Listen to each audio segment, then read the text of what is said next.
Everyone, welcome back. So this is Bhavna Puri.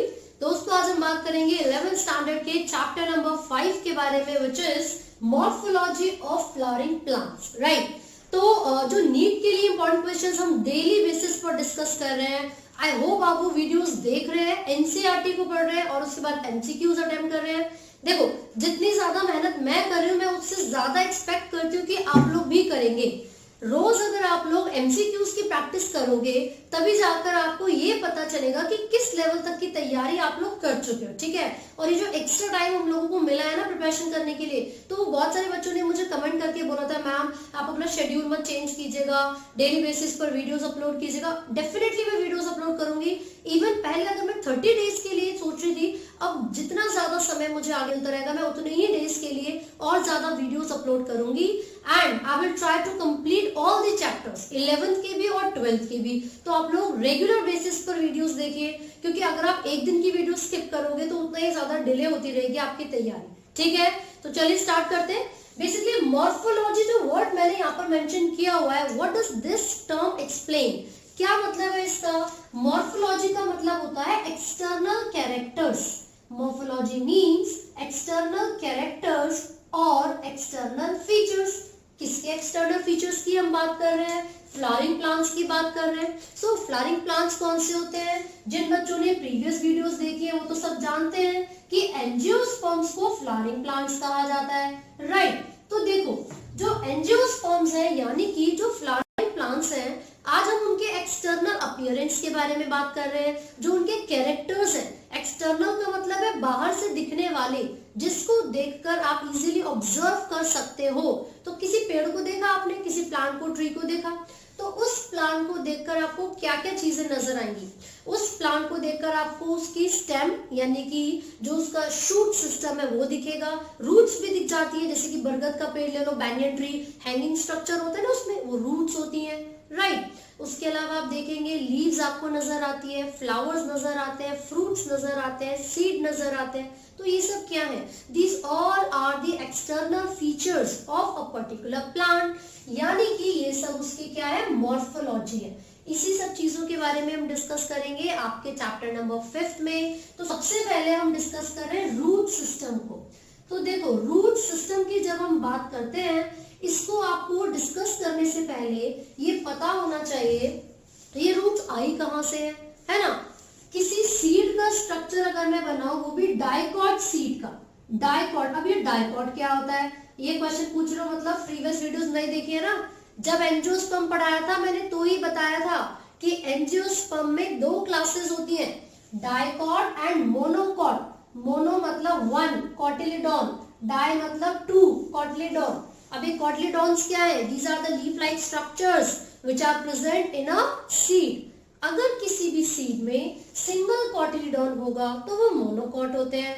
If they have 2 cotyledons then it is called dicot. Right, अब ये जो structure मैंने यहाँ बनाया, दिखने में तो टोमेटो जैसा, लेकिन ये कुछ इस तरीके से आप देखोगे तो यहाँ पर इस तरीके से स्ट्रक्चर आपको नजर आएगा। ठीक है, ये क्या है? ये जो स्ट्रक्चर्स आपको दिख रहे हैं, दीज आर दी कॉटिलिडॉन्स। ये तो कॉटिलिडॉन्स है। ठीक है, ये ऊपर वाला जो स्ट्रक्चर आपको दिख रहा है, इट इज प्लूम्यूल, इसे हम कहते हैं प्लूम्यूल। और ये जो रीजन आपको दिख रहा है, ये है रेडिकल। अब ये प्लूम्यूल और रेडिकल है क्या?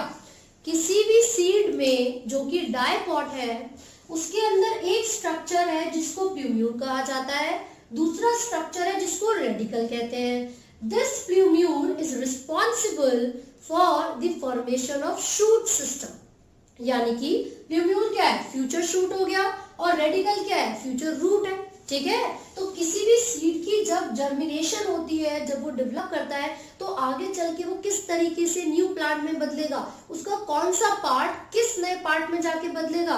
हमें पता चला कि प्लूम्यूल आगे चल के स्टेम की फॉर्मेशन करता है और रेडिकल आगे चल के रूट्स की फॉर्मेशन करेगा। And the cotyledons are responsible to provide nutrition, ताकि इनकी डेवलपमेंट हो सके और पूरा का पूरा जो नया प्लांट है वो फॉर्म हो सके। ठीक है भाई, तो अभी हमने पढ़ा कि ये जो रेडिकल है, ये क्या करता है? रूट की फॉर्मेशन करेगा। तो जो रूट सिस्टम है, अगर देखा जाए तो the arrangement of roots within a plant, किसी भी प्लांट में जो रूट्स की अरेंजमेंट होगी उसी को रूट सिस्टम बोलेंगे। ये अलग अलग तरीके से हो सकता है on the basis of the arrangement of roots. ठीक है, सबसे पहला हम इसमें पढ़ रहे हैं टैप रूट सिस्टम। सबसे पहला हम इसमें पढ़ रहे हैं टैप रूट सिस्टम।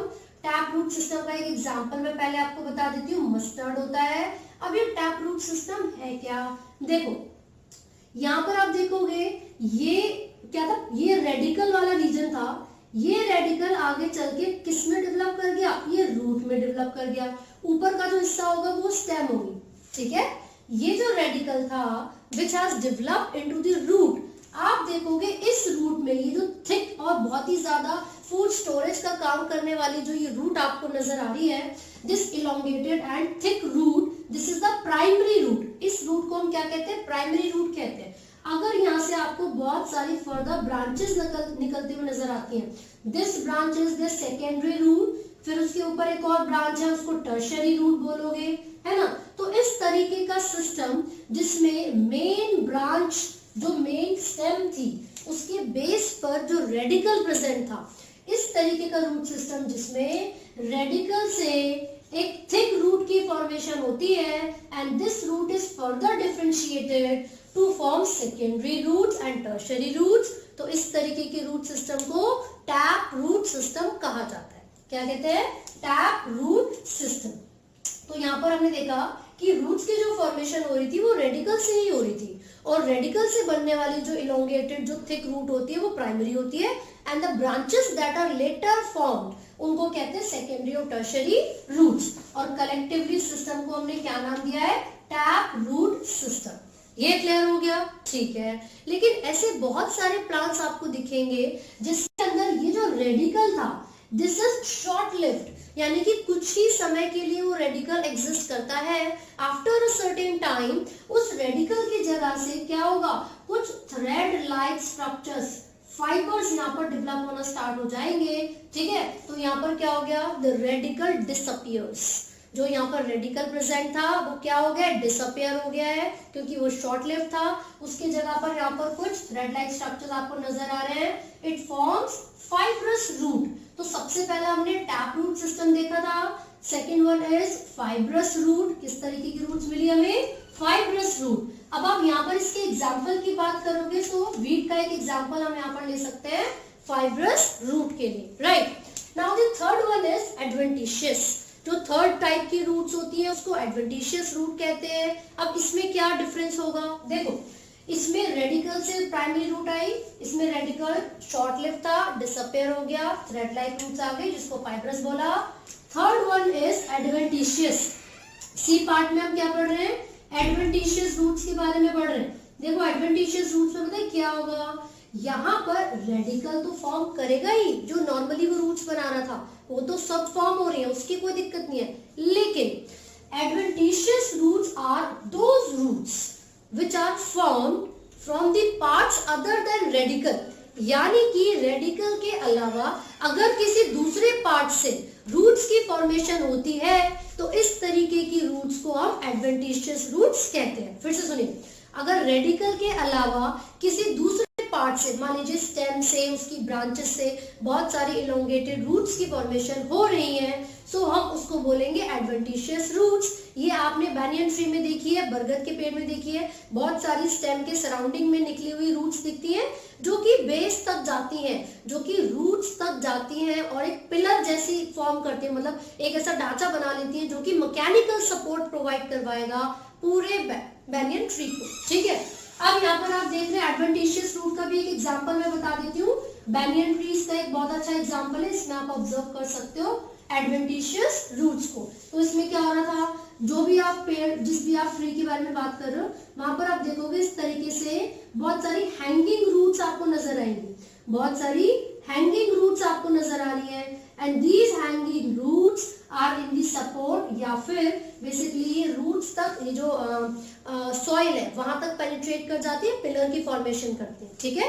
क्या काम हो रहा है इनका यहाँ पर, मैकेनिकल सपोर्ट प्रोवाइड करवाना, मैकेनिकल सपोर्ट। हालांकि अगर मैं नॉर्मली मैं वर्ड इसलिए बोल रही हूँ क्योंकि अदर देन नॉर्मल जो फंक्शन है रूट्स का, उसके अलावा भी कुछ एडवांस फंक्शंस रूट की होते हैं, है ना, उनको हम अभी डिटेल में पढ़ेंगे।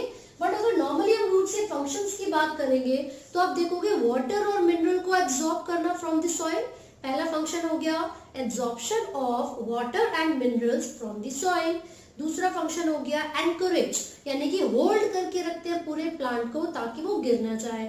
थर्ड फंक्शन क्या हो सकता है, रूट्स किस चीज में हेल्प कर रही है, आप देखोगे यहाँ पर जो रूट्स है वो फोटोसिंथेसिस भी करेंगी, वो प्लांट ग्रोथ हार्मोन्स की फॉर्मेशन भी करेंगी। लेकिन ये जो फोटोसिंथेसिस हो गया, मैकेनिकल सपोर्ट हो गया, स्टोरेज ऑफ फूड हो गया, these are quite advanced functions. ये मॉडिफिकेशंस में आते हैं। जब हम रूट्स की मॉडिफिकेशन को स्टडी करेंगे तब आप स्टोरेज ऑफ फूड देखेंगे, क्लाइंबिंग करने में भी हेल्प करती हैं, या फिर इसके साथ साथ फोटोसिंथेसिस कर रही हैं, रेस्पिरेशन कर रही हैं, रिप्रोडक्शन भी आप इसमें देखोगे, तो वो सब क्या है, उनकी मॉडिफिकेशन है, ठीक है। बट नॉर्मली जब फंक्शंस की बात करते हैं, प्लांट ग्रोथ हार्मोन्स की फॉर्मेशन करेंगे, absorption of water and minerals from the soil करेंगे, एनकरेज करेंगे, यानी कि पूरे पेड़ को होल्ड करके रखते हैं, राइट। आगे बढ़ते हैं फटाफट से। रूट सिस्टम के बाद हम डिस्कस कर रहे हैं रीजन्स ऑफ रूट। अब यहाँ पर कौन कौन से रीजन्स होते हैं, है ना, तो देखते हैं फटाफट से रूट्स के अंदर कौन कौन से रीजन्स होंगे। तो बेसिकली एक स्ट्रक्चर मैं यहाँ पर बना देती हूँ रूट का, तो ये रहा यहाँ पर स्ट्रक्चर, तो इस तरीके से ये हम एक रूट बना दें, ठीक है। देखो यहाँ पर ये जो स्ट्रक्चर मैं बना रही हूँ, आप देखोगे this is the tip, this is the root tip, and this root tip is protected by a thimble like apex, यानी कि टिप पर जो रूट्स होती हैं उनको प्रोटेक्शन देने के लिए कैप प्रेजेंट होती है, थिम्बल लाइक स्ट्रक्चर प्रेजेंट होता है जिसको रूट कैप कहते हैं, रूट कैप कहते हैं। और इसी का एक दूसरा नाम आप बहुत सारे बुक में देखोगे कैलिप्ट्रा लिखा हुआ होता है, कैलिप्ट्रा, ठीक है। तो जो रूट कैप है वो किस चीज के लिए हेल्पफुल है, भाई देखो रूट्स क्या होते हैं, these are quite soft at the tip, तो जब इस रूट को सॉइल के अंदर पेनिट्रेट करना पड़ेगा तो वो जो सॉफ्टर टिश्यू है वो तो इजीली पेनिट्रेट नहीं कर सकता, राइट। इसीलिए यहाँ पर एक थोड़ा सा स्टिफ, थोड़ा सा एक हार्ड स्ट्रक्चर होता है जिसको रूट कैप कहा जाता है, व्हिच इज ट्रायंगुलर, और कैसा शेप होता है, थिम्बल लाइक होता है, टिप पे से एपेक्स पे थिम्बल लाइक होता है। और यहाँ पर रूट के टिप पे कुछ स्पेशलाइज्ड सेल्स प्रेजेंट होते हैं, and these cells are called meristematic tissues. इन सारे सेल्स को, स्पेशलाइज्ड सेल्स को मेरिस्टेमेटिक टिश्यू कहते हैं, इनके ग्रुप को मेरिस्टेमेटिक टिश्यू कहते हैं। अब ये जो मेरिस्टेमेटिक सेल्स हैं इनका फंक्शन क्या है, किस चीज के लिए ये जरूरी है, किस तरीके से ये हेल्पफुल होते हैं प्लांट के लिए। तो देखो ये जो मेरिस्टेमेटिक सेल्स होते हैं, मेरिस्टेमेटिक सेल्स, तो क्योंकि यहाँ पर लार्ज नंबर में मेरिस्टेमेटिक सेल्स प्रेजेंट है, this region is called region of meristematic activity, क्योंकि यहाँ पर लार्ज नंबर में मेरिस्टेमेटिक सेल्स प्रेजेंट है, and these meristematic cells are responsible for the growth. ये जो मेरिस्टेमेटिक सेल्स होते हैं ना, सबसे इंपॉर्टेंट चीज जो आपको याद रखनी है कि हमेशा न्यू सेल्स की फॉर्मेशन होती है इस रीजन में, और वो न्यू सेल्स जो बनकर आ रहे हैं उनको कोई मतलब नहीं है कि पहले से जो प्लांट के अंदर सेल्स थे वो किसी वायरस से इन्फेक्टेड थे या नहीं थे, है ना, उनकी ग्रोथ किस तरीके से थी, नहीं, जो भी सेल्स मेरिस्टेमेटिक रीजन में बन के आते हैं दीज आर डेफिनेटली फ्रेश, ठीक है। तो ये जो रीजन है ये मेरिस्टेमेटिक रीजन है।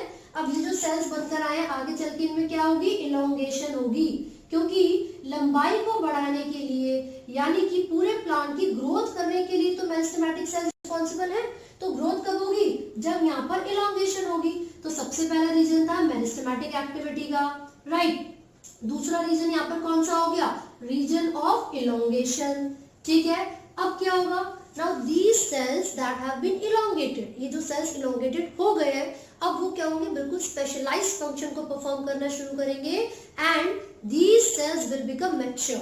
अब ये सेल्स क्या हो जाएंगे, मैच्योर हो जाएंगे। कुछ सेल्स आगे चल के एपिडर्मल सेल्स में डिफरेंशिएट करेंगे, कुछ कॉर्टेक्स रीजन बनाएंगे, कुछ सेकेंडरी कॉर्टेक्स बनाएंगे, या फिर कोई वस्कुलर टिश्यूज में डेवलप हो जाएंगे, ठीक है। तो यहाँ पर ये जो इलोंगेशन रीजन के आगे देखोगे तो यहाँ पर कुछ स्पेशलाइज्ड सेल्स होते हैं जो कि एपिडर्मल टिश्यू में बन जाते हैं, ये क्या है, एपिडर्मिस है। फिर यहाँ पर सेंटर में आप देखोगे रीजन प्रेजेंट होगा, या तो यहाँ पर जाइलम फ्लोएम प्रेजेंट होंगे, कॉर्टेक्स होगा। तो ये बहुत सारे अलग अलग जो सेल्स हैं अलग अलग पार्ट्स को प्रोड्यूस करना शुरू कर देते हैं, राइट। यहीं पर इसी के साथ देखोगे ये तो पूरा रीजन कौन सा हो गया, region of maturation, this is the region of maturation. मैंने भी बताया जो इलोंगेटेड सेल्स है वो मैच्योर हो जाएंगे, स्पेसिफिक फंक्शन परफॉर्म करना शुरू करेंगे, जैसे कि कुछ एपिडर्मल सेल्स में बदल गए, कुछ कॉर्टेक्स रीजन में और कुछ किसमें, वस्कुलर टिश्यूज में। अब इसी के साथ साथ आप देखोगे some of these epidermal cells किसमें बदल रहे हैं, ये are converted into the root hair. ये जो थ्रेड लाइक स्ट्रक्चर्स मैं यहाँ पर आपको दिखा रही हूँ, these are the root hair.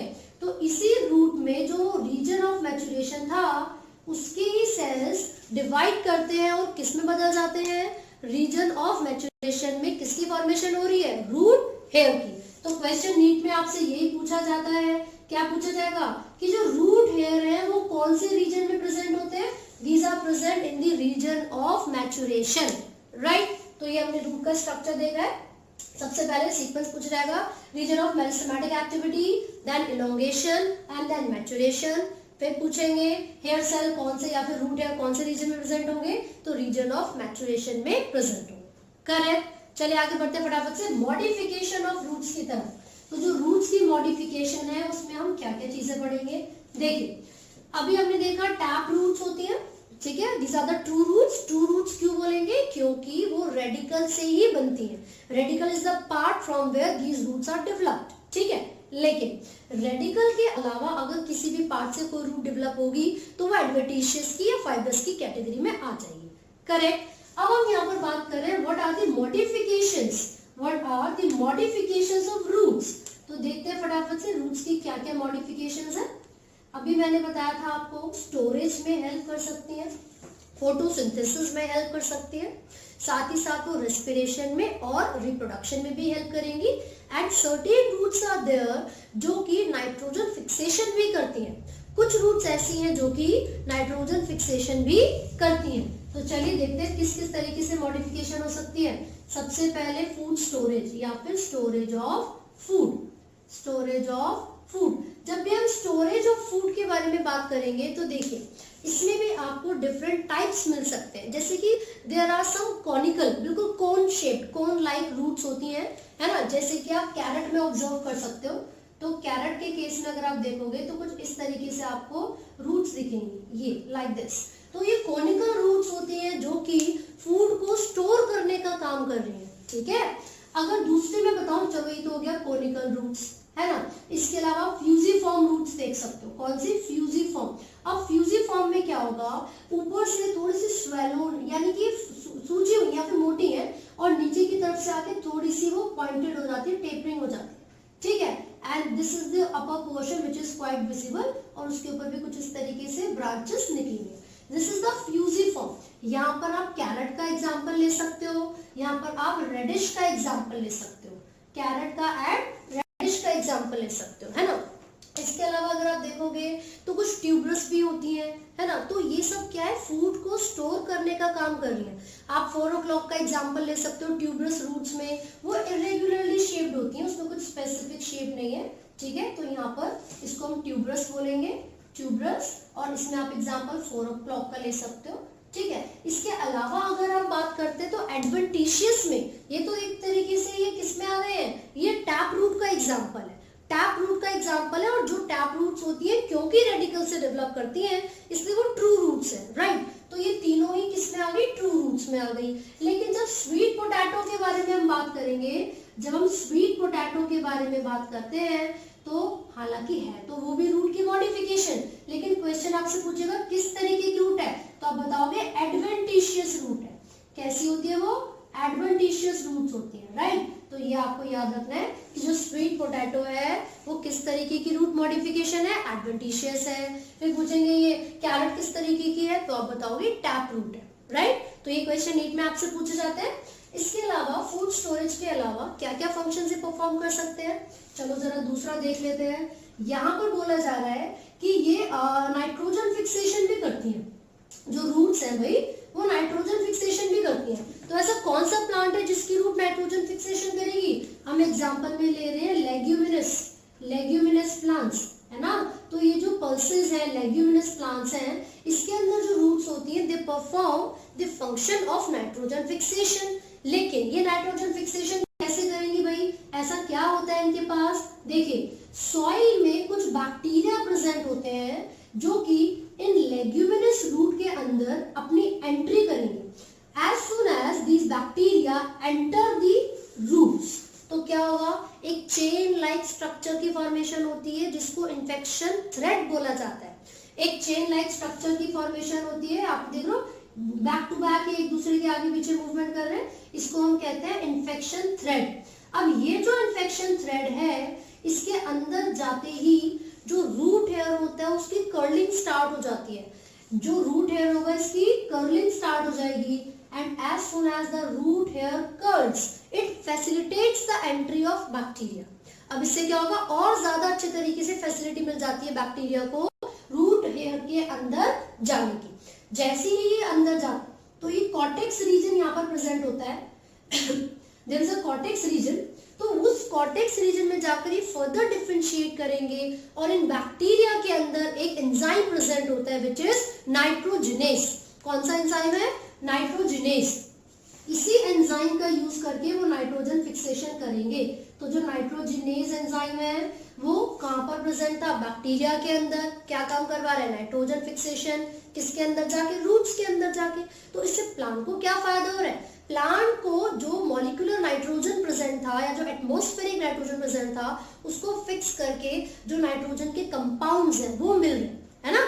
बदले में जो ये बैक्टीरिया है क्योंकि वो प्लांट के अंदर एंट्री ले चुका है, ये न्यूट्रिशन लेगा, जो भी इसकी रिक्वायरमेंट्स है वो फुलफिल हो जाएंगे। तो एक तरीके से देखा जाए this is a symbiotic association. क्यों, because both the species are beneficial, plants को भी और बैक्टीरिया को भी, दोनों को फायदा हो रहा है। तो ये किस तरीके का इनका एसोसिएशन हुआ, सिम्बायोटिक एसोसिएशन। ठीक है, साथ ही साथ मैं आपको बता दूं नाइट्रोजिनेज एक ऐसा एंजाइम है जो कि एनारोबिक कंडीशन में ही काम करता है। एनारोबिक कंडीशन का मतलब है in the absence of oxygen, in the absence of oxygen. तो ये ऑक्सीजन की एब्सेंस कहां से आएगी, कौन मेंटेन करेगा, there is a pink reddish pink colour pigment, एक रेड पिंक कलर की पिगमेंट होती है इनके पास जिसको कहते हैं लेग हीमोग्लोबिन। क्या कहते हैं, leg haemoglobin. Now the question is leg क्या रिप्रेजेंट करता है, तो लेग का मतलब भाई लेग, ये भाई किस प्लांट की बात हो रही है, लेग्यूमिनस प्लांट, तो लेग का मतलब लेग्यूमिनस हो गया। ठीक है, फिर पूछेंगे रेडिश पिंक कलर की जो पिगमेंट प्लांट्स के अंदर मिलती है रूट्स में, वो कहां से आई, वो क्या है, उसका नाम क्या है, तो लेग हीमोग्लोबिन है। तो ये लेग हीमोग्लोबिन क्या काम करती है, this is the oxygen scavenger. Oxygen scavenger का मतलब होता है कि वो ऑक्सीजन की एंट्री नहीं होने देती।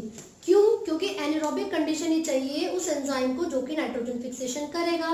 कौन सा एंजाइम है, नाइट्रोजिनेस, करेक्ट। तो यहाँ तक आपको याद रखना है कि सबसे पहला स्टोरेज ऑफ फूड था, फंक्शन जो हम मॉडिफिकेशन की बात कर रहे हैं, देन नाइट्रोजन फिक्सेशन में भी हेल्प कर रही है। जो थर्ड पॉइंट हम यहाँ पर डिस्कस कर रहे हैं वो क्या हो सकता है, क्या सपोर्ट में हेल्प नहीं करेगी, सपोर्ट में भी हेल्प करती है ना, but this is called mechanical support. अब मैकेनिकल का मतलब क्या हो गया, देखो नॉर्मली जो रूट्स होती हैं वो तो प्लांट को एनकरेज कर ही रही है, मैंने भी बताया मेन फंक्शन होता है ना, वाटर मिनरल का कंडक्शन, एब्जॉर्प्शन, ये सब, सॉरी कंडक्शन नहीं एब्जॉर्प्शन, वो भी मेन फंक्शन है।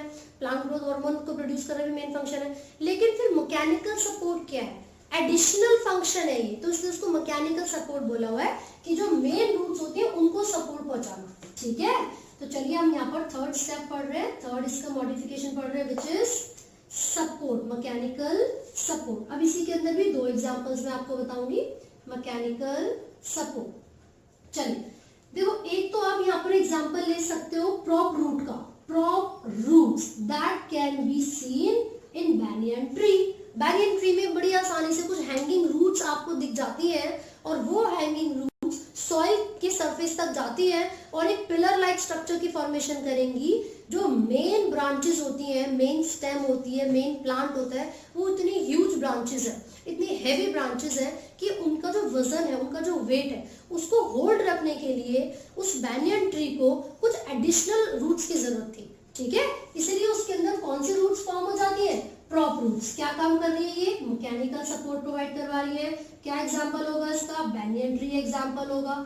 ठीक है, इसी के अलावा एक और तरीके की रूट्स होती है जिसको स्टिल्ड रूट कहा जाता है, और ये जो स्टिल्ड रूट्स होती हैं ये क्या करेंगी, हालांकि ये भी सपोर्ट प्रोवाइड करवा रही है, लेकिन ये फॉर्म कहाँ से होती है, ये देखिए मान लीजिए कोई मेन प्लांट है, इसमें बहुत सारे इंटरनोड्स हैं, तो जो लोअर इंटरनोड्स होते हैं वहां से ऐसी कुछ थ्रेड लाइक स्ट्रक्चर, कुछ रूट्स प्रोड्यूस होती है, फॉर्म होती है, जिनको कहा जाता है stilt root. These are called stilt roots. For example कौन से प्लांट में देखी जा सकती है, शुगर केन में देखी जा सकती है। ठीक है, तो ये हमने किसके बारे में बात की है, प्रॉप रूट्स और स्टिल्ट रूट के बारे में। This is the modification of roots. क्या फंक्शन है, मैकेनिकल सपोर्ट, राइट। नेक्स्ट जो हम यहाँ पर बात करेंगे वो किसके बारे में बात कर रहे हैं, फोर्थ इज रेस्पिरेशन। अब रेस्पिरेशन करने के लिए कौन सी रूट्स यहाँ पर रिस्पॉन्सिबल है, तो आप इसमें देखोगे एक एग्जाम्पल आपको न्यूमैटोफोरा का दिया हुआ है, न्यूमैटोफोर्स, है ना। अब ये जो आपको राइजोफोरा प्लांट है जिसके अंदर रूट्स है न्यूमैटोफोर्स, किस तरीके से वो रेस्पिरेशन करेंगी।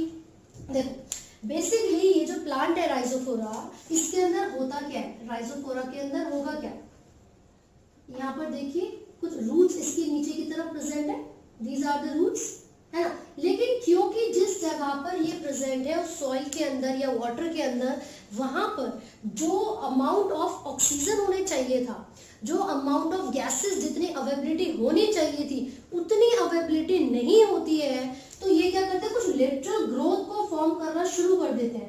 And these lateral growth further produces an upward growth. ये जो अपवर्ड एक्सटेंशन आपको नजर आ रही है ना, इसी को कहा जाता है न्यूमैटोफोर्स। और ये जो न्यूमैटोफोर्स है ये मॉडिफिकेशन होती है नॉर्मल रूट्स की, कौन से प्लांट में, राइजोफोरम। तो इसके अंदर क्या हो रहा था कि जो रूट्स प्रेजेंट थी वो फर्दर एक लेटरल ब्रांच की फॉर्मेशन करेंगी and these lateral branches produce the extensions, वो भी अपवर्ड डायरेक्शन में। ये जो अपवर्ड डायरेक्शन में एक्सटेंशन बनी है इन्हीं को कहा जाता है pneumatophores. These are quite pointed, ठीक है। और ये किस चीज का फंक्शन परफॉर्म करेंगी, रेस्पिरेशन का, यानी कि जो ऑक्सीजन की अवेलेबिलिटी है, जो प्लांट्स को, जो रूट्स को गैसेस चाहिए ब्रीथ करने के लिए, उन सभी गैसेस की जो अरेंजमेंट है या जो नॉर्मल ब्रीदिंग है वो प्रोसेस ये करवाती है। जैसे स्टेम में लेंटिसल्स प्रेजेंट होते हैं, सिमिलरली पोल्स इनके अंदर भी प्रेजेंट होते हैं, which is responsible for the exchange of gases, right. तो ये हमने यहाँ पर देख लिया है, यहाँ तक आपको समझ में आ रहा है। इसी के साथ साथ अगर टाइप्स ऑफ रूट्स में देखा जाए तो कुछ रूट्स ऐसी होती है जिसको एपिफाइट कहा जाता है।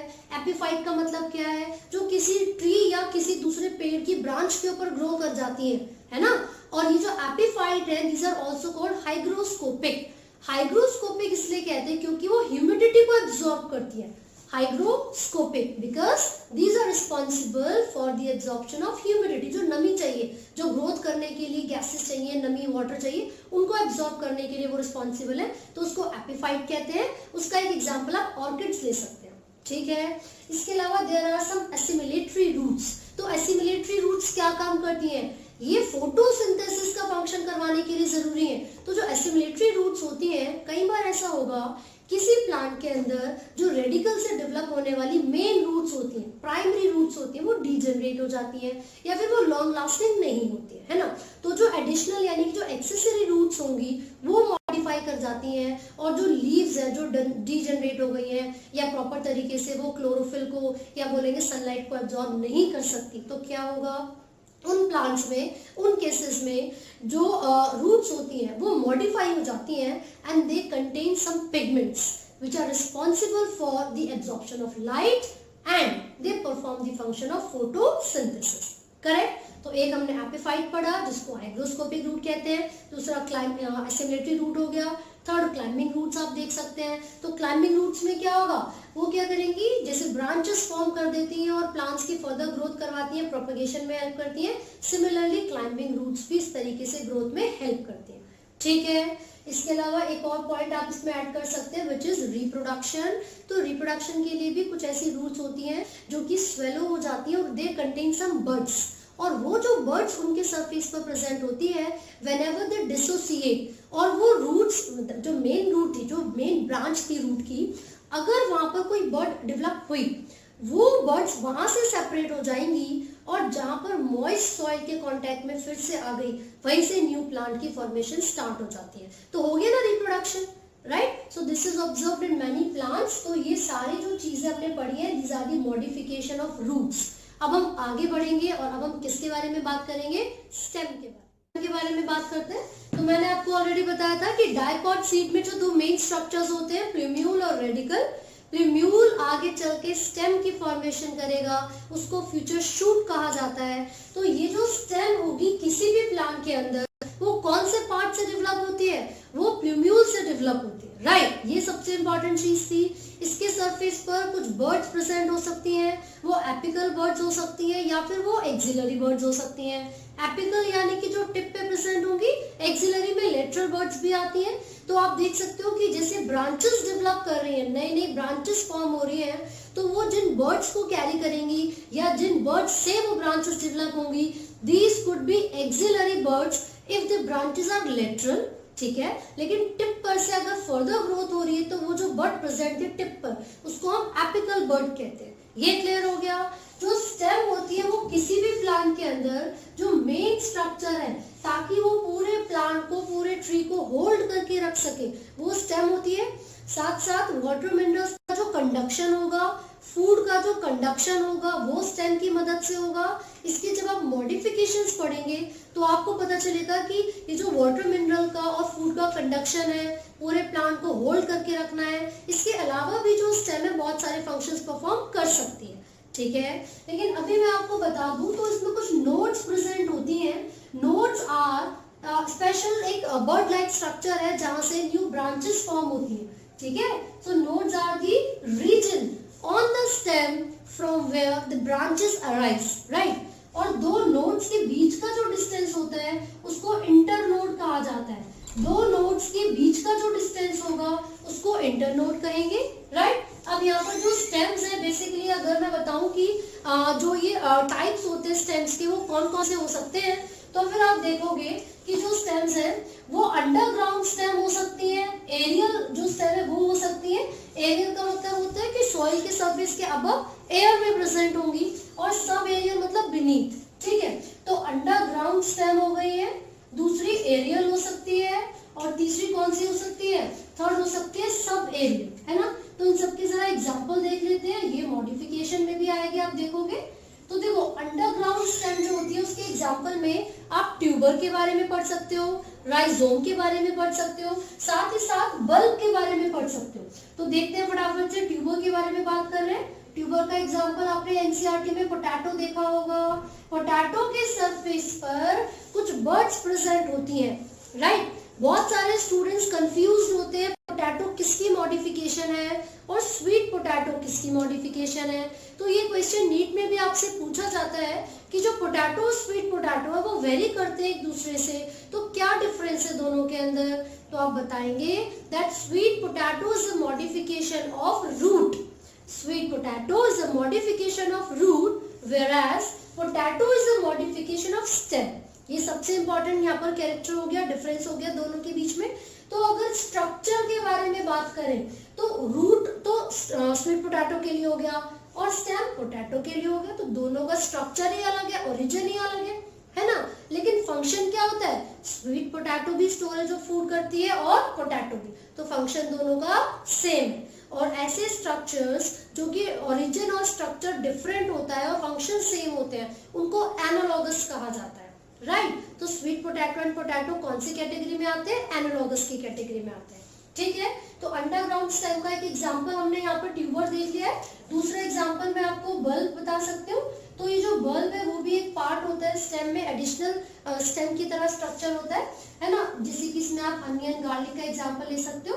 तो ये प्रोपगेशन में हेल्प करेंगे, यानी कि ये प्रोपग्यूल्स की तरह एक्ट करते हैं और न्यू प्लांट्स की फॉर्मेशन करवाते हैं, ठीक है।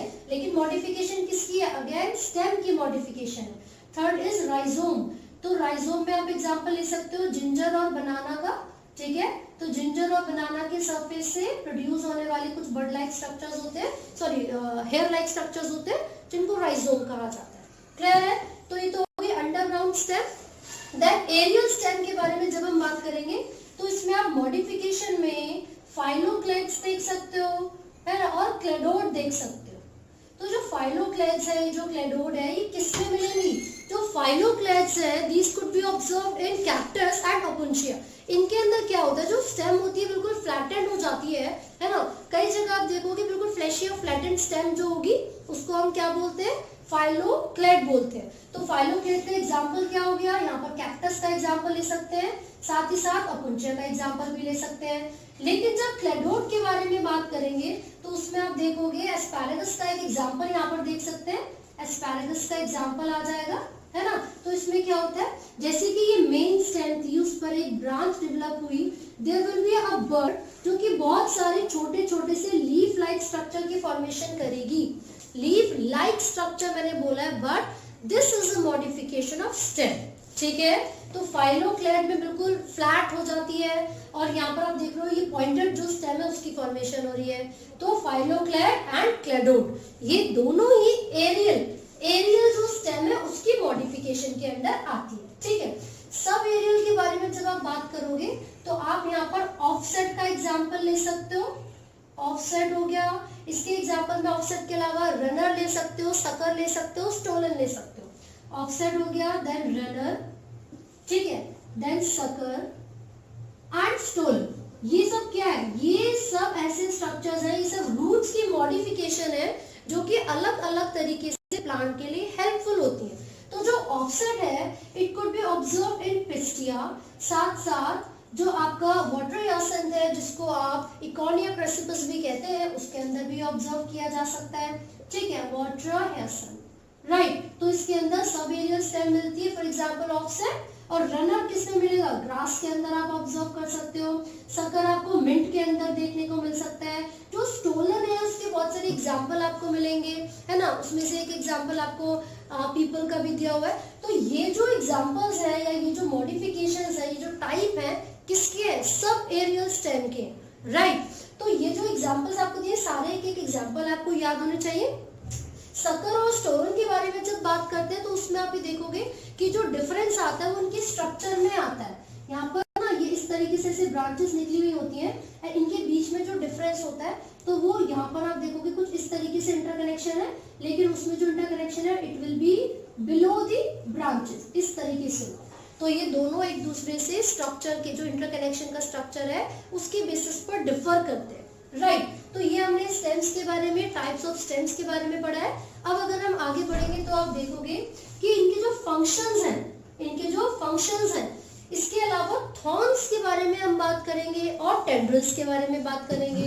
थॉर्न्स एंड टेंड्रिल, थॉर्न्स और टेंड्रिल वो भी क्लेडोड के साथ आते, एरियल में ही है। किस में आते हैं वो, एरियल स्टेम में ही आते हैं। तो हम यहाँ पर बात कर रहे हैं थॉर्न्स एंड टेंड्रिल्स के बारे में, टेंड्रिल्स, ठीक है। तो थॉर्न्स का फंक्शन क्या है, तो डिफेंस में हेल्प कर रहे हैं, बचा रहे हैं, प्रोटेक्शन दे रहे हैं। तो इसमें एक एग्जांपल आपको गिवन है ना, आपको कुकुबिटा का, बोगेनविलिया का, ये सारे एग्जांपल्स गिवन है।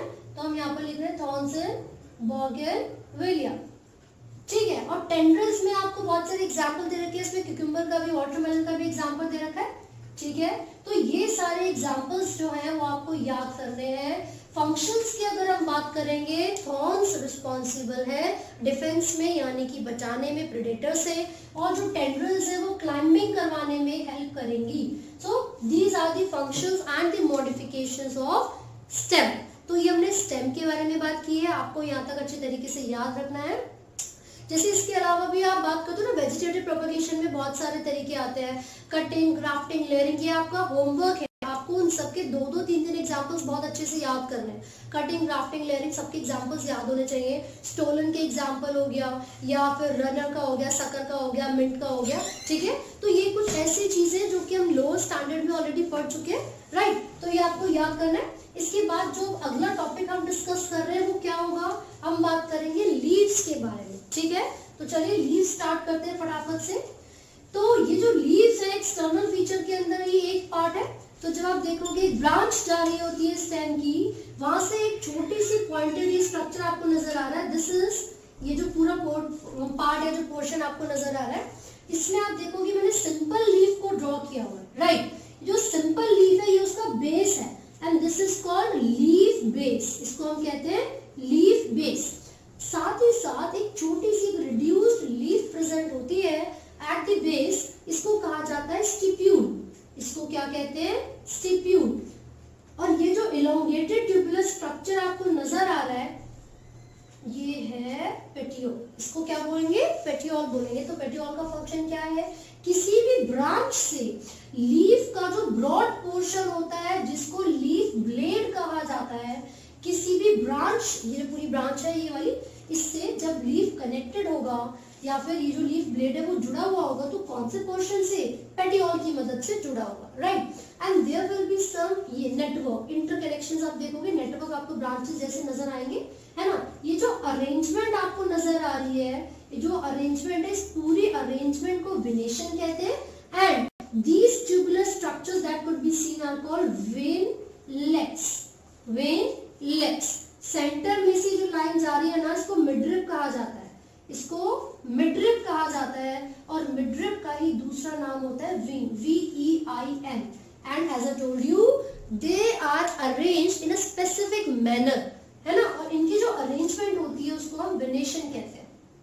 क्या कहते हैं? वेनेशन। तो फिर से देखते हैं, लीफ का जो सबसे बड़ा, सबसे ब्रॉडेस्ट पोर्शन आपको दिख रहा है, this is the leaf blade और लेमिना कहा जाता है ना, एपी पोर्शन होता है ये। फिर उसके साथ साथ इस लीफ ब्लेड को ब्रांच से कनेक्ट करने के लिए जो ट्यूबुलर पार्ट है वो पेटियोल होगा। The base of the leaf is leaf base, उसके पास एक छोटा सा leaf like structure, reduce leaf like structure, उसको स्टिप्यूल कहा जाता है। देन यहाँ पर जो सेंटर से जो लाइन आपको नजर आ रही है विच इज थिक, और जो पूरा का पूरा लीफ ब्लेड है ना, ये उसको होल्ड करके रख रही है और उसको मतलब फ्लैप करने में हेल्प कर रही है ताकि वो अपनी पोजीशन पर खड़ा रहे, ठीक है। लीफ अपनी पोजीशन पर रह सके और हवा में उड़ सके। तो ये जो स्ट्रक्चर है बीच में वो मिडरिप कहलाता है, उसको वेन भी कहा जाता है। ये जो छोटी छोटी ब्रांचेस आपको नजर आ रही है, these are veinlets, and the arrangement of vein and veinlets on the lamina on the leaf is called venation, correct. ये हमने देख लिया। इसी के साथ मैं आपको बता दूं, मोनोकॉट के अंदर आप ऑब्जर्व कर सकते हो, मोनोकॉट के अंदर आप देख सकते हो कि जो लीफ बेस है समटाइम्स इट इज स्वोलन, और जैसे ही ये स्वोलन हो जाता है तो ये स्टार्ट कर देता है फंक्शन परफॉर्म करना फोटोसिंथेसिस का। कौन सा फंक्शन? फोटोसिंथेसिस का। And this is called pulvinus, this is called pulvinus, right. तो यहाँ पर आपको ये चीज याद रखनी है, जो वेन है और जो वेनलेट्स है, ये जो भी फूड के अंदर लीव्स के अंदर फोटोसिंथेसिस हो रहा है, उसके रिजल्ट में जो फूड बन रहा है उसको और वाटर को ट्रांसपोर्ट करने में हेल्प करेंगी। पूरी लीफ को होल्ड करने के लिए पेटियोल रिस्पॉन्सिबल है। लीफ बेस अगर स्वोलन हो जाता है मोनोकॉट्स के अंदर, उसको पल्विनस कहा जाता है। स्टिप्यूल क्या है? छोटा सा एक रिड्यूस्ड लीफ है which is present at the base of the lamina, ठीक है। तो ये हमने देख लिया। वेनेशन की अगर मैं बात करूं तो आप देखोगे दो तरीके से अरेंजमेंट हो सकती है वेन्स और वेनलेट्स की। ये कौन कौन सी है? एक होती है रेटिक्यूलेट, एक होती है रेटिक्यूलेट जिसमें एक नेटवर्क फॉर्म होगा which is not in a specific direction, वो रेंडमली वेनलेट्स की अरेंजमेंट होती है। दूसरा होता है पैरेलल, दूसरा होता है parallel. The reticulate one is seen in the dicot leaves. किसके अंदर देखा जा सकता है? डाइकॉट लीव्स में। यहाँ पर क्या होगा? एक नेटवर्क बनेगा और इररेगुलरली यानी कि रैंडमली अरेंज्ड होती है वेन्स एंड वेनलेट्स। जबकि parallel one could be seen in monocot. इसको आप मेज में, व्हीट में, मतलब मोनोकॉट जो होंगे उनके अंदर ऑब्जर्व कर सकते हो। And veinlets are parallel to the veins, veinlets are parallel to the veins, ये आपको याद रखना है। तो क्या डिफरेंस होता है भाई? जो वेनलेट होती है इट इज मतलब वो पतली पतली होगी, जबकि जो वेन होती है इट इज क्वाइट थिकर, ठीक है। तो इजीली हम डिस्टिंग्विश कर सकते हैं। तो जो वेन होती है वो काफी मोटी होती है, थिक होती है, कुड बी इजीली डिफरेंशिएटेड। इसका मतलब ये हुआ कि वेन के अंदर जो मस्कुलर बंडल होंगे, जाइलम और फ्लोएम, वो भी थोड़े बड़े होंगे साइज में, करेक्ट। तो यहाँ तक आपको अच्छे तरीके से याद रखना है। इसी के साथ हम आगे बात करेंगे what are the different types of leaves. जो लीव्स हैं इनके बहुत सारे अलग अलग टाइप्स होते हैं। तो कौन कौन से अलग अलग टाइप्स होते हैं लीव्स के? बेसिकली हम दो तरीके की लीव्स पढ़ेंगे, सिंपल एंड कंपाउंड। जो सिंपल लीफ होती है उसका डायग्राम मैंने अभी आपको बना के दिखाया था। सी उसके अंदर जो मिडरिप थी, जो वेन थी, उसमें कोई कट नहीं था, कोई इंसिजन नहीं था। The midrib was entire, complete थी, है ना। किस तरीके से थी देखिए, मैं फटाफट से फिर से बना के दिखा देती हूँ। It was like this. तो यहाँ पर जो मिडरिप है उसमें कोई इंसिजन नहीं था, कोई कट नहीं था, है ना।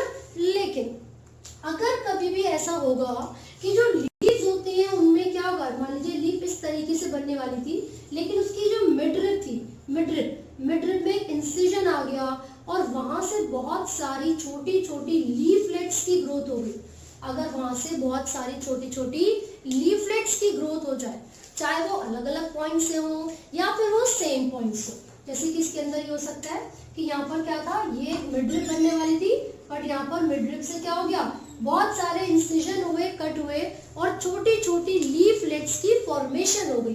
तो यहाँ दो तरीके की लीव्स बनती है, एक पाल्मेट्री और एक पाइनेटली, पाल्मेटली एंड पाइनेटली, है ना।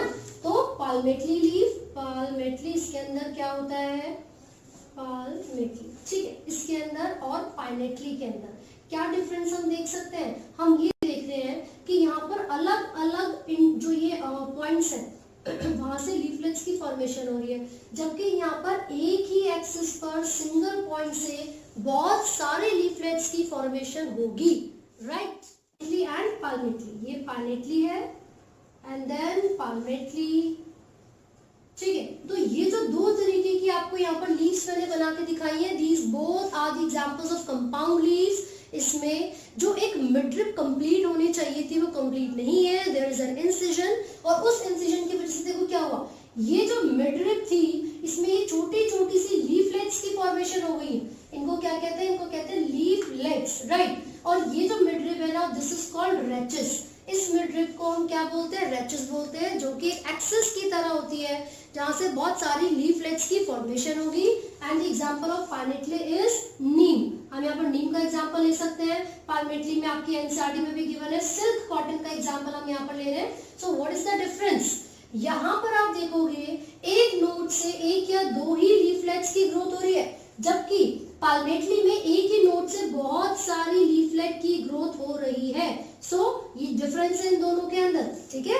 So on the basis of the number of leaflets हम इनको अलग अलग कैटेगरी में भी डिवाइड कर सकते हैं, जैसे कि यूनिफॉलेट, यूनि का मतलब वन हो गया, बाइफॉलेट इसका मतलब दो, इसमें क्या है, इस तरीके से लीफलेट्स हैं। देखो अगर यहाँ पर दो लीफलेट्स की फॉर्मेशन हमने की है तो इस तरीके से दो लीफलेट्स प्रेजेंट है तो उसको बाइफॉलेट कहा जाता है। अगर यहाँ पर ही तीन प्रेजेंट होती तो उसको ट्राइफॉलेट कह देते, ठीक है। जैसे कि यूनिफॉलेट आप देख सकते हो सिट्रस वगैरह में, है ना। तो ये जो एग्जांपल्स हैं जैसे कि यूनिफॉलेट, बाइफॉलेट, ट्राइफॉलेट, क्वाड्रिफॉलेट, ये किस बेसिस पर है, जो कैटेगरीज की हम बात कर रहे हैं। यूनि का मतलब है वन, अगर इस तरीके से आपको दिख रहा है, अगर इस तरीके से आपको दिख रहा है ये पेटियोल ही है ना, लेकिन यहाँ पर ये लीफ, ये मिडरिप जो है वो रेचिस कहला रही है। तो एक ही अगर किसी के पास लीफलेट प्रेजेंट है, एक ही अगर किसी के पास लीफलेट प्रेजेंट है तो उसको यूनिफॉलेट कहा जाता है, दो होंगी तो बाय, तीन होंगी तो ट्राई, चार होंगी तो क्वाड्री हो जाएगी, अदरवाइज उसको मल्टीफॉलेट भी कह सकते हैं, जैसे इस तरीके की अपीयरेंस, राइट।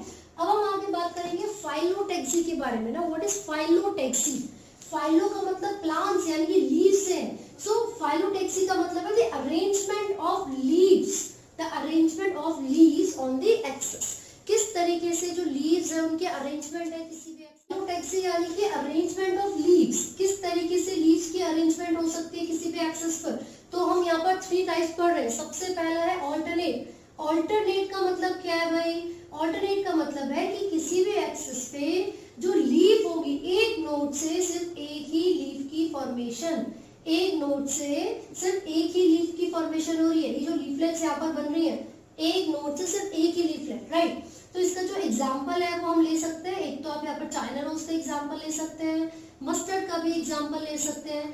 तो मैं बार बार फोकस करती हूँ एग्जाम्पल्स पे, तो प्लीज आपको सारे एग्जाम्पल्स याद करने हैं। नीट के रिस्पेक्ट में एक एग्जाम्पल आपको आना चाहिए। ऑल्टरनेट के बाद जो सेकेंड टाइप होता है फाइलोटेक्सी का, किसकी बात कर रहे हैं हम, फाइलोटेक्सी। क्या मतलब है फाइलोटेक्सी का, arrangement of leaves on the axis, ठीक है। तो ऑल्टरनेट के बाद हम बात कर रहे हैं ऑपोजिट की। तो देखो ऑपोजिट का मतलब ये होता है कि एक ही नोड से दो लीफलेट्स की फॉर्मेशन, एक ही नोड से दो लीफलेट्स एक दूसरे के आमने सामने दोनों लीफलेट्स फॉर्म हो रही है। So this type of arrangement is opposite phyllotaxy. और इसका जो एग्जांपल है वो गुआवा पढ़ोगे, कैलोट्रोपिस भी है, ठीक है। तो यहाँ पर हमने एग्जांपल किसके देखे, ऑपोजिट के। And the third one is hall. Hall का मतलब होता है गुच्छा, ग्रुप। तो जब एक ही पॉइंट से, एक ही नोड से बहुत सारे लीफलेट्स की फॉर्मेशन हो रही है, एक ही नोड से जब बहुत सारी लीफलेट की फॉर्मेशन होगी तो इस तरीके के अरेंजमेंट को हॉल कहा जाएगा। इसका आप एग्जांपल एल्स्टोनिया ले सकते हो। क्या एग्जांपल हो सकता है इसका, एल्स्टोनिया, राइट। तो ये आपको याद रखना है। These all are the examples of different types of phyllotaxy, correct. अब हम आगे बढ़ते हैं और फटाफट से बात करेंगे मॉडिफिकेशन ऑफ लीव्स के बारे में। जो लीव्स है उनकी जो मॉडिफिकेशन है वो किस किस तरीके की हो सकती है और क्या क्या हो सकता है। देखो जो लीव्स है वो स्पाइनी हो सकती है, स्केली हो सकती है, फ्लैशी हो सकती है, ठीक है। साथ ही साथ वो हेल्प कर सकती है क्लाइंबिंग में, यानी कि स्पाइंस के अलावा टेंड्रिल्स की फॉर्मेशन हो सकती है। तो यहाँ पर हम देख रहे हैं modification of leaves, modification of leaves, right. तो जो मॉडिफिकेशन ऑफ लीव्स है मैंने बोला स्केली लीव्स हो सकती हैं, फ्लैशी लीव्स हो सकती हैं, ठीक है। साथ साथ और कौन सी हो सकती है, पॉइंटेड, जिसको हमने स्पाइंस बोला था, उसके अलावा टेंड्रिल्स हो गया, स्पाइंस हो गया। साथ साथ जो फ्लैशी लीव्स के बारे में हम यहाँ पर बात कर रहे हैं, ये जो फंक्शन परफॉर्म करते हैं वो क्या काम करते हैं, वो करेंगे storage of food, storage of food. Tendrils किस चीज में काम कर रही है, क्लाइंबिंग में हेल्प कर रही है, क्लाइंबिंग में हेल्प कर रही है। फ्लैशी लीव्स की अगर हम बात करते हैं तो अनियन और गार्लिक में फ्लैशी लीव्स होती हैं, है ना। ये तो फूड को स्टोर करती है, वो जो नमी आपको नजर आती है अनियन जब आप खाते हो, तो वो क्या है, वो फूड स्टोर्ड ही तो है। टेंड्रिल्स क्लाइंबिंग में हेल्प कर रही है। पीस का आप एग्जांपल ले सकते हो, स्पाइंस यानी कि कांटे, कैक्टस यानी कि कैक्टाई का एग्जांपल आप ले सकते हो। तो ये सब क्या है, modification of leaves. Scaly leaves भी देखी जाती है। साथ साथ पिचर प्लांट के बारे में बात कीजिए या वीनस फ्लाई ट्रैप के बारे में बात कीजिए, तो ये सब क्या है, जो माउथ लाइक स्ट्रक्चर होता है इन लीव्स का, दीज आर बेसिकली इंसेक्टिवोरस। तो ये इंसेक्टिवोरस का मतलब क्या, पकड़ पकड़ के इंसेक्ट्स को खा रही है क्या, नहीं। बेसिकली वो थिग्मोट्रोपिज्म को शो करती है एक तरीके से। जब कोई इंसेक्ट उनके पास से होता हुआ जाता है तो फिर वो क्या करती है, जो उनकी जो फ्लोरल पार्ट्स है या जो उनके लीव्स के पार्ट्स है उसको बंद कर देती है। एज अ रिजल्ट जो इंसेक्ट होगा वो प्रॉपर तरीके से ऑक्सीजन कंज्यूम नहीं कर पाएगा और उसकी डेथ हो जाती है ना। स्केली लीव्स में भी आप देख सकते हो, इसमें बहुत सारे एग्जांपल, एलो वगैरह का एग्जांपल भी आपको दे रखा है। साथ ही साथ एलो में तो स्पाइंस का भी दिया हुआ है, ठीक है। तो ये सारे ही एग्जांपल्स आपको अच्छे तरीके से याद करने हैं, इनकी मॉडिफिकेशंस को अच्छे तरीके से याद करना है। तो लीव्स में इतना ही हम पढ़ेंगे। तो आप कमेंट कर सकते हैं, हमसे पूछ सकते हैं। And do not forget to like, share and subscribe.